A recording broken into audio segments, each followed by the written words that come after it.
কলকাতা শহর আমরা 1937 সালে বিজয় লাভ করেছিলাম মাননীয় স্পিকার।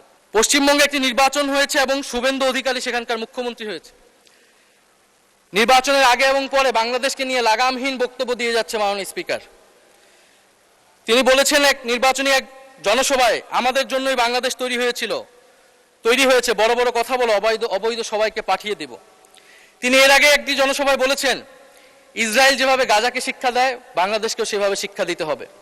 এই সরকার আসার পরে সীমান্তে প্রায় 10 জনের মতো ভারতীয় বাহিনী বিএসএফ দ্বারা হত্যা করা হয়েছে এবং পুশিং করার চেষ্টা করা হচ্ছে অবৈধ বাংলাদেশি বলে।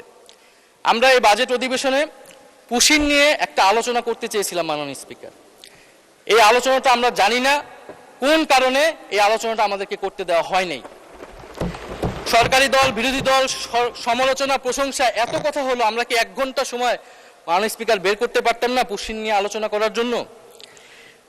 আমরা বিএনপির নামের সাথে জাতীয়তাবাদ শব্দটা আছে, আমরা দেখতে চাই তারা কিভাবে সীমান্ত হত্যা বন্ধ করে মাননীয় স্পিকার, এবং সেই বিষয়ে আমরা সর্বাত্মকভাবে সহযোগিতা করব। আমরা বিজেপিকে সাধুবাদ জানাই এই মহান সংসদ থেকে, তারা যেভাবে প্রতিরোধ করছে, যেভাবে দৃঢ়তার সাথে দাঁড়িয়ে রয়েছে। বাংলাদেশের 18 কোটি জনগণ মাননীয় স্পিকার বাংলাদেশ বিজেপির সাথে রয়েছে।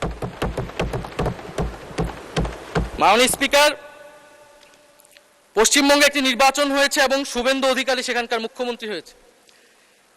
নির্বাচনের আগে এবং পরে বাংলাদেশকে নিয়ে লাগামহীন বক্তব্য দিয়ে যাচ্ছে মাননীয় স্পিকার।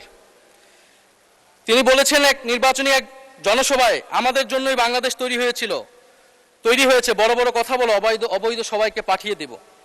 তিনি এর আগে একটি জনসভায় বলেছেন ইসরায়েল যেভাবে গাজাকে শিক্ষা দেয় বাংলাদেশকেও সেভাবে শিক্ষা দিতে হবে। মাননীয় স্পিকার, এই অদ্ভুতের জবাব বাংলাদেশ সরকারকে দিতে হবে, পররাষ্ট্র মন্ত্রণালয়কে দিতে হবে। আমরা পররাষ্ট্র মন্ত্রণালয় থেকে কঠোর জবাব আশা করছি এবং ইতিহাস ভুলে গেলে চলবে না। এই পূর্ববঙ্গের কৃষকের টাকায় মাননীয় স্পিকার কলকাতা শহর তৈরি হয়েছিল। কলকাতা শহর আমরা 1937 সালে বিজয় লাভ করেছিলাম মাননীয় স্পিকার, এবং শ্যামাপ্রসাদ মুখার্জিরা তারা সাম্প্রদায়িক নীতির ভিত্তিতে পশ্চিমবঙ্গ ভাগ করেছিল, যে পশ্চিমবঙ্গ দিবস আজকে নরেন্দ্র মোদী পালন করছে।